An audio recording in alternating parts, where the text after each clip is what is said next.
Hello and welcome back, everybody, to this week's Source Presents. We've got a familiar face. This person, Rob Playford, actually holds the most prestigious award we have to offer, which is being our most appeared guest on Source Presents. So, Rob, well done and thank you for coming back for round two. This week, I think we wanted to discuss and obviously send a few posts out. We wanted to talk about tailored teams. And we'll go into that in a bit more detail in a second. But for Rob, I know you've already done this before, but it'd be good just to get a brief rundown just for people who haven't seen your face before and haven't seen the previous episode. And just give them a little bit of insight to who you are, what you're doing, and a bit about yourself. Yeah, sure. Nathan, good to see you again, my friend, on this wonderful rainy day in Kent. So my name is Rob Playford. I am a seasoned inside sales, SDR, BDR player, team coach. Been in around the space for over 10 years now, scaling, coaching, managing teams, but also as an individual contributor. So lead generation, pipeline generation. Working across multiple SaaS companies from privately owned, privately funded, all the way up to large multinationals. Amazing. What an intro. There we go. You've done this before, haven't you? So yeah, I was practicing in my sleep. That's it. There you go. So like I said, the title of this webinar is Tailored Teams. And actually it came from really just a thought for myself. And I wanted to find out how much thought and consideration goes around to building SDR teams, but actually specific to what they're selling, who they're selling to, sales cycles, how technical that is. And I want to find out from yourself, Rob, is that all the consideration, or are there really some like core traits that you go off that will lend itself into any industry, any products?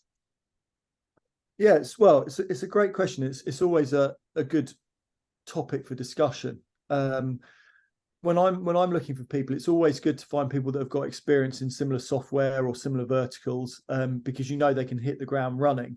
But at the same time, there's a slight risk there that it's kind of a double-edged sword, because they could sit on their laurels, and why have they not progressed quickly enough in their current position within the similar space? But normally what I look for is kind of similar traits. There's a lot of people out there that will talk about the similar traits, SDR leaders in the UK and Europe who talk about those core elements. Things like resilience is probably one of the biggest ones. Energy and drive and kind of being able to take rejection, they're probably up there as well. Hunger is probably the leading one.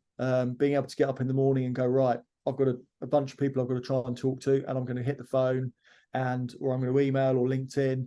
And even if I get rejected the first time, it's not a bad thing. I'm going to move on to the next one and always learn on every step of the way. Market experience is always a plus, but for me, it's about those core traits that sit beneath the person that are vital. Amazing. That makes complete sense. And I know I said I had an example before. Say, for example, you're building a team for data and insights. You're selling data and insights into a fintech sector in comparison to selling event space or venue space into the event sector.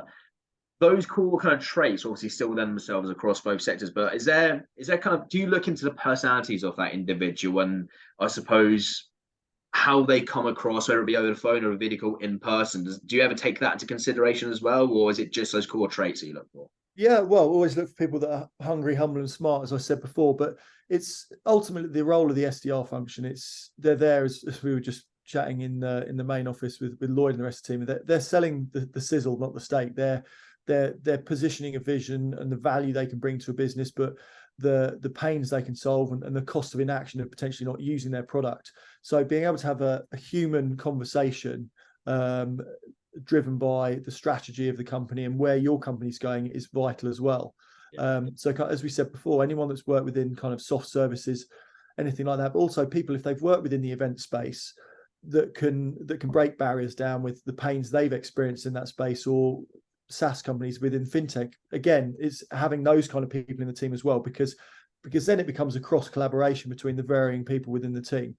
Yeah, 100%. And I suppose really like the core thing you're looking for is somebody just to be a sponge, right? Somebody who can actually go from that industry to that industry, but they learn from others, they soak in what they need to know and they can adapt, right? I feel like moldability is probably what you're really looking for there as well, right?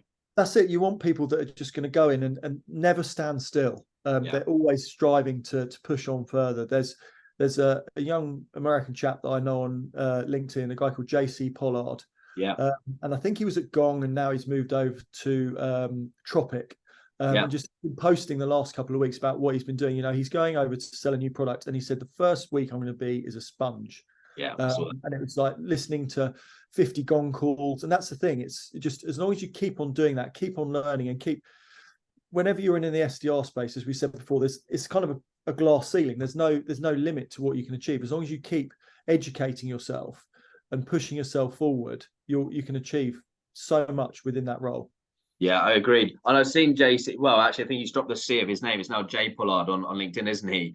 But I've seen a lot of his posts, and he talks about the other day about being the new boy. And he's like, I forgot what it's like to be the new person. Actually, how fun it is to be a sponge for the first time. Because he smashed it at Gong, right? But it's that learning element. And I think really in the SDR position, you have to enjoy learning. You have to enjoy being a sponge, because every day is still a school day, right? No matter how long you've been doing it for, I'm sure yourself, Rob, you're still learning new things every day in your job, and new ways to break down barriers and different kind of cadences and outreach and whatnot. So it's a really good point. I just wanted to touch on a point. We spoke with a guy called Richard Morris the other day. You should have a look at him on LinkedIn. His name's Richard Morris. He's now actually found his own sales. What he does essentially is talk to other leaders and people like yourself, Rob, to help them kind of enable the best processes to help their sales team perform. It might even be, for example, you'd speak to Lloyd, who obviously owns Source, and help him get the best out of what he does. He's now founded More Sales. He's talking about the top 1% of salespeople and what they typically do to be that top 1%. And he kind of touched on a couple of points. Is like, typically what I found is that these people, he's like, this isn't a given, but it's like 99% of the time they get themselves a gym, or they do a hobby which involves some sort of exercise, and they're really consistent with it. And they also read a load of books, and they'll set themselves targets, and again, they'll be consistent with it. And actually what it boiled down to was consistency. So what we wanted to ask you, Rob, is for an SDR, what do they need to be consistent with day in, day out, whether it's inside of work or outside of work, to become that top 1%, that top SDR? Yeah, well, you've just got to build habits. And you touched on something there, sports professionals and athletes. I've played sport since I was young and to various levels. And one of my coaches always used to talk about practice, rehearsal, performance. And for me, that's kind of something that's always stuck with me. And so starting from the end, performance is like you're on pitch, whatever you're doing, it's a race, you're an athlete. Rehearsal is you're with your coach, your training team, your strength and conditioning, your nutritionist. And then practice is what you do in your own time. You know, in the dark, wet mornings, you know, you go for an extra run, you do an extra gym session, and you practice and you practice and you practice. And that's various little pieces of what you do. And you look at the top athletes, top performers, you look at people like Lionel Messi, who's obviously now over at Inter Miami. What you see is the tip of that iceberg. You see what's on the turf within that 90-minute period, or during the run that they're doing. Kipchoge, when he's doing his sub 2-hour marathon, you see that shot. But what you don't see is all the other pieces that go together. And it's not just what they get taught and coached, but it's what they do in their own time. And I think that's the biggest thing within SDR land. What you do in your own time, your own self-training, your own self-coaching, on top of what you're getting from your leadership and your mentors and everything like that, and your day-to-day learnings is vital. And that's why a lot of sports people that transition into sales do so well, because the mentality there is, right, if I do this 3 or 4 times, it becomes a habit. 3 or 4 times a week, it becomes a habit. And then naturally, it's just part of your ongoing routine.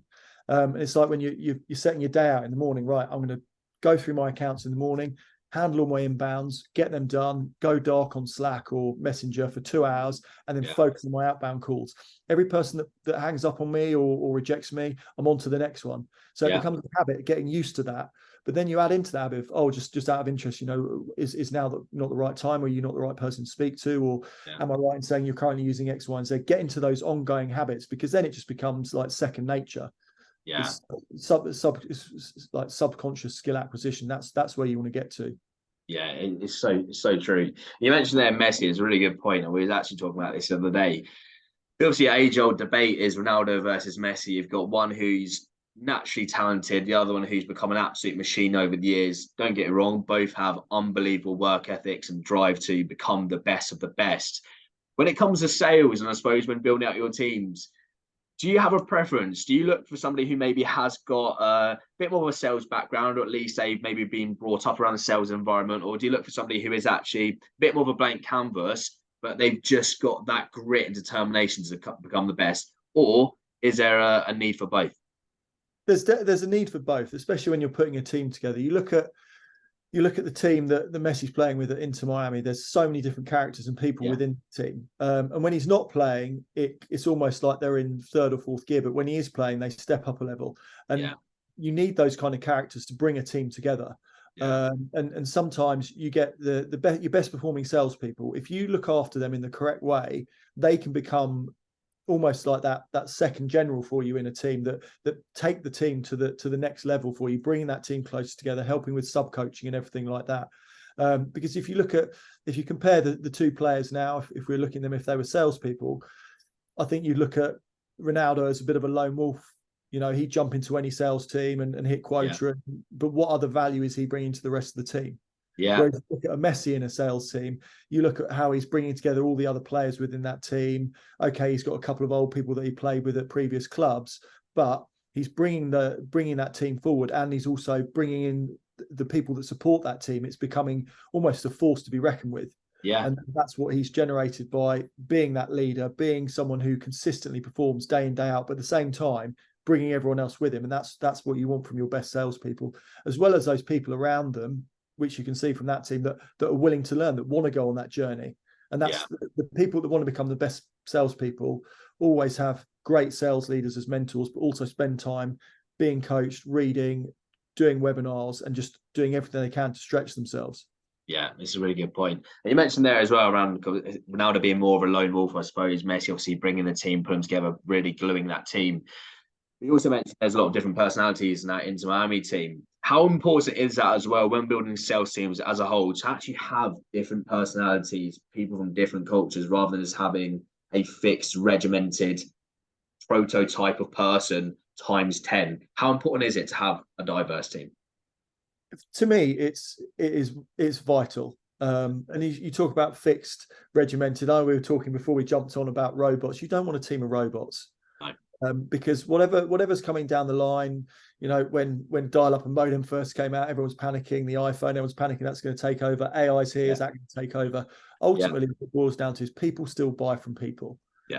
And people still want, as part of the sales process, want to have a human conversation. Okay, they can reach out and demo, test drive a product, but ultimately they'll always have questions, and there'll always be that human desire to engage with another human being and have a conversation about those product sets. And that's why whenever I look at a team, it's like, on paper, if you've got, say, just as an example, one open headcount, and you've got 4 or 5 candidates for that role, I don't just look at their experience and the core traits for an SDR. I look at, right, how well would they get on with my other team members? And that's normally why when I'm doing a sales process, I'll always have one of my lead SDRs or one of the AEs come in and meet each of the candidates, and then say, look, how well do you think they fit into the team? You know, which one of these people do you think would fit best? Because not only you've got to do the best for that person in their career and helping them hit quota and the team hit quota, but you've got to think about your other team members. You know, are they going to come in and add value to the team as well as their own career and help us move to the next level? Or are they going to be disruptive even though they may hit quota? Yeah. Have you ever had to, throughout an interview process, maybe yourself, you might have thought that person could have been a really good fit. You brought in one of the members of the SDR team and have said, actually, I'm not sure if they would be a cultural fit. Has that ever happened, or kind of typically are you aligned and has it gone pretty smoothly? Most of the time we're aligned, but it's always good to have that bit of friction if someone disagrees with you, because they may see something in a person that I don't see, or I may see something that they don't see, and it could be something that I've missed. And that's why I like to involve wider members of the team who that person's fitting in with, just to make sure that I may have missed something, or there could be something about that person that someone else picks up on from their experience of working with people within that realm. It's always good to involve your other team members, because also from your current team members, it also makes them feel valued as well, that you trust them, and you want their opinion on where the team's going and how it's going to look within the next 6 to 12 months. Of course, and I think trust really in a sales environment and a team is the most important thing, right? I think going back to Ronaldo and Messi's example, there's going to be a lot more trust in a Messi and a sales team than Ronaldo, right? Because he's going to have everyone else's interests at heart. So, really good point. You mentioned a minute ago around robots, and that obviously segues quite nicely into something else we briefly discussed earlier in the office, and robots taking over the world, AI taking over the world, removing salespeople. I told you the other day, Rob, I spoke to a candidate. They've been made redundant where their company has now implemented outbound automation, AI cadences, etc., etc. It's always removed the need for them to do a lot of the work. And obviously, there's still a sales team there and an SDR team, but it's just now been heavily refined and kind of cut back. Where do you stand on that? Is there a need for AI? Where do you see it? There's obviously a lot of talk around in the next 10 years, there won't be any salespeople, or there will hardly be any. Where's your head out of all that? What do you think about it all? Well, I think for me, I think it's a balance. You've got to have a balance between whatever's coming down the road with ChatGPT and AI, and also that human element. We can't globally, we can't really strip out an entire layer of salespeople. If you look at retail as an example, retail when the internet first came out, it was no, oh my god, the whole retail infrastructure, physical retail, bricks and mortar is going to shut down. The reality is it hasn't. Okay, the internet has driven a vast amount of online sales, but at the same time, there are still people that like that physical buying experience, and that will still keep going if it's made right by the people selling the product. It's all about that experience, and that's what it boils down to. You with certain products, easy light lift that aren't a heavy ARR on a monthly or like annual remuneration. It's a case of, okay, we could probably do a lot of this automated. But when you've got product that's say $500,000 a year on a ticket item, it's like, well, would you want someone to buy that through AI? Well, no, because if the AI gets it wrong or the person gets frustrated with the responses they're getting, they could walk away. So you do need that balance between the two. I think the good thing with AI, you can actually start streamlining in terms of the kind of the nurturing of potential accounts versus those that are ready to move forwards. And that's where for the outbound, you can use automation and use the AI piece. And then when they start showing the signals, it's all about the buying signals and that intent. When it gets to that point, that's when your salespeople kick in and go, look, I can see from all the information you've taken via our AI or via our demos or via our downloads and the conversations you've had via email, that you're starting to tweak some interest. Can we speak a bit further? And that person may go straight into a demo with an AE. Streamline the process there. Make sure you still have those human elements. As I said, what it boils down to, people will always still buy from people. 100%. I suppose in your experience so far, have you implemented any kind of automation or AI into your process cadence where for other people, other SCRs, they need to be using this? Is there any products that you'd recommend? Well, what I've been using before, I was using Outreach before in terms of automation, but what I use ChatGPT for more is just to sense check any content I'm putting together or messaging I'm putting together. Just using it as a guide rail. I'll write content myself when I'm doing outbound messaging, like the value proposition, the cost of inaction of not using a product, and then I'll run the scenario through ChatGPT or something like saying, look, if you were selling this product, what would be the cost of inaction of not using it? But in terms of my capabilities, I'm not a master. I'd say I'm in my early stages. But there are a number of people out there who I talk to on LinkedIn who are phenomenal with it. They've built sort of 100 kind of sequences through it, and there is a place for it, and it will be a key part. But for me, the element of human conversation, picking up the phone, still needs to be had there as part of a multi-threaded approach. If you're going to be using automation, use it as part of that human approach, especially if you're selling high value items. By just automating it, you're devaluing the product, and also you're devaluing the person at the other end. You're just wanting to throw stuff at them in the hope that it will stick. Whereas try and get their time, because that ultimately is the most valuable thing to people when you're trying to sell to them. It's their time. And it's all about getting time on the phone, having a conversation, and understanding if there's interest at that point or when there would be interest. Yeah, agreed. And I think that's it, right? I think it's the end goal is, of course, getting a meeting booked, but actually what you need to be using it for is to get a conversation, to then get a meeting booked. That person's not going to remember you as an email, they'll remember your voice, your face in a video call. So I think that's where some people get it wrong. But like you said, there's a lot of people getting it right. What I've actually been using, Rob, and the team here is Claude AI, which is just a slightly updated, upgraded version of ChatGPT. I think it's GPT-4 that they're using, whereas ChatGPT uses GPT-3. So definitely give that a go. Another one we've just started using is actually Magic AI, which helps you automate some responses, which can be useful, but also for data transfer as well. We've been using it. Some people might not need that if they've got systems that integrate into other systems, but for people who don't and have to manually data transfer, it's a time saver. So yeah, that's two I'd recommend. Yeah, definitely. Well, and you've hit the nail. It's about time, and Yeah, that's ultimately what it's about. It's about finding ways to use AI to save yourself time during your day, so that you can focus on the pieces of the SDR role or whatever role you're in that are most vital.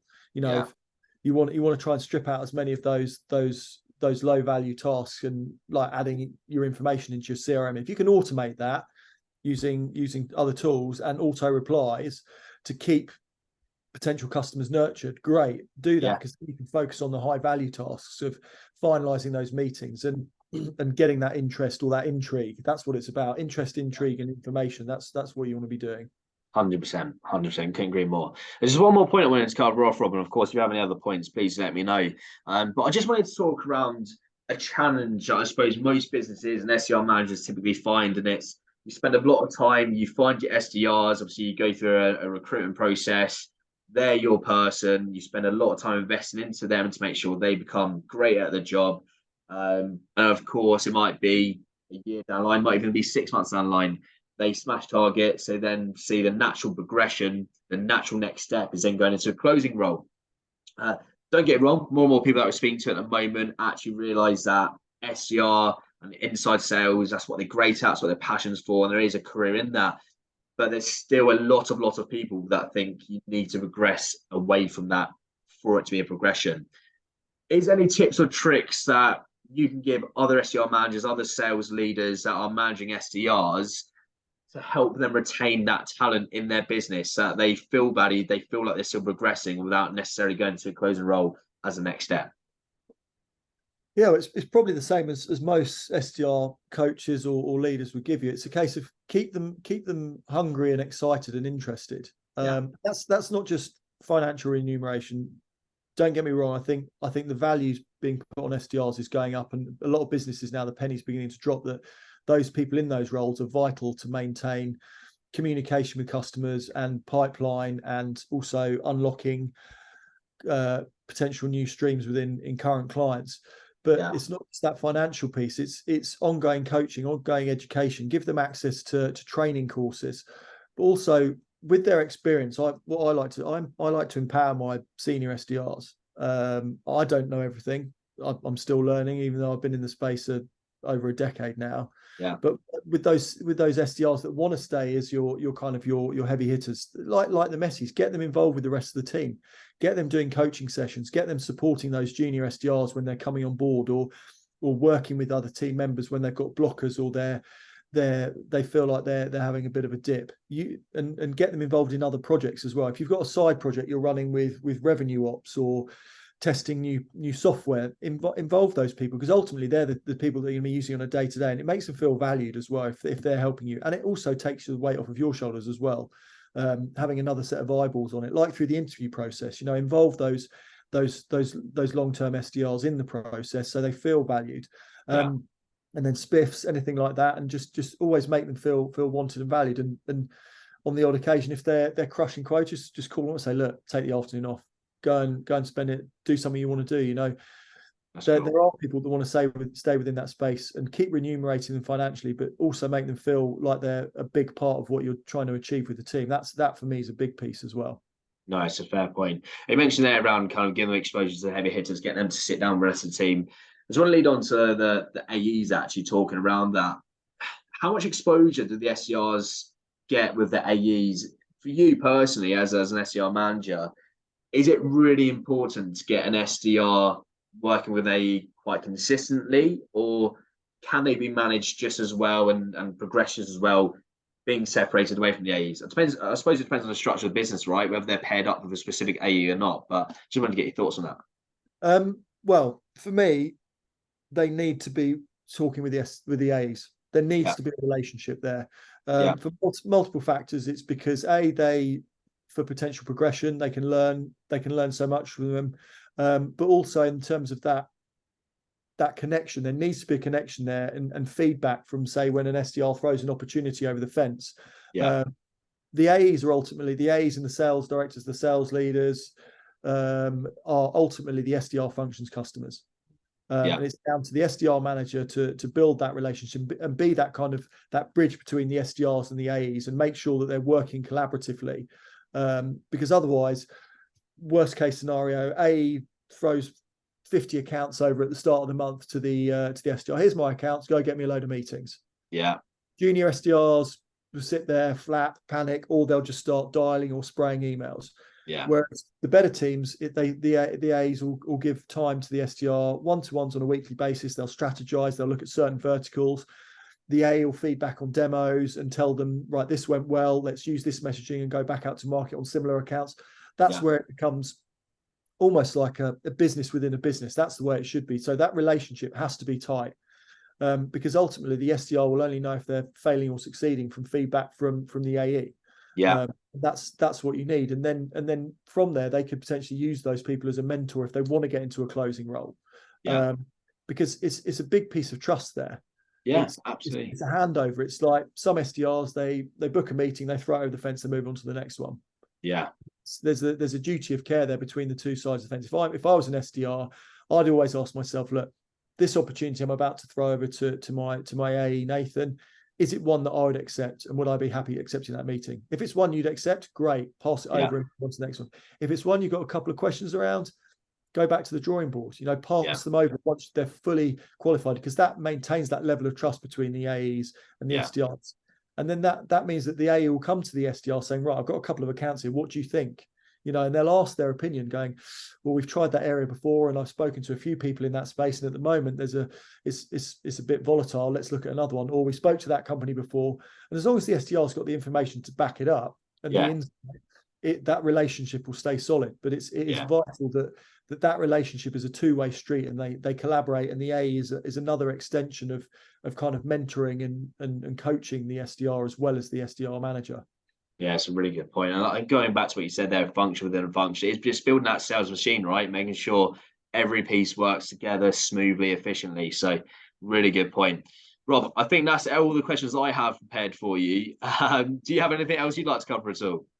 So, well, just closing off on that SDR piece, the biggest thing Yeah, in sales is you have great days and you have sunny days where the sun's shining and everyone's making hay and we're crushing quota and you're 120%.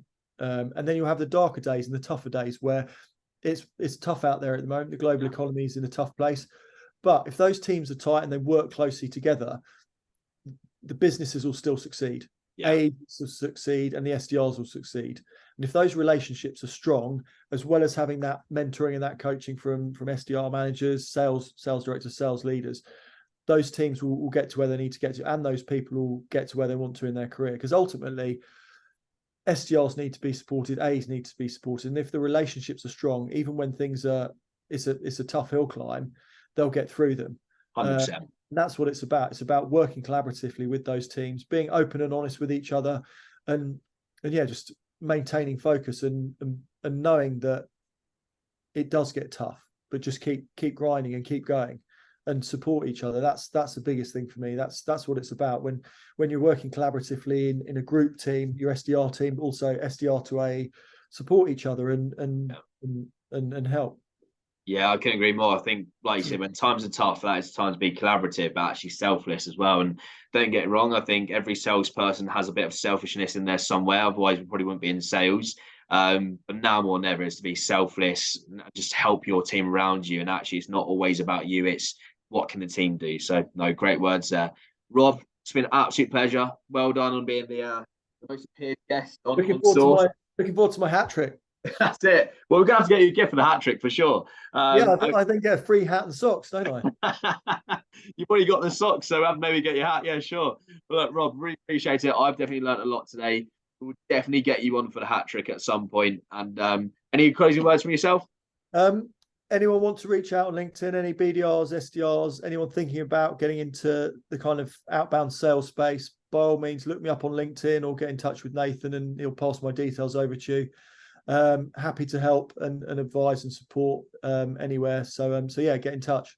Amazing. People, absolutely take them up on that. You will learn a ton. Rob, thank you so much. I will see you in a second down in any other office. We'll speak soon. Cheers, thank you. Bye.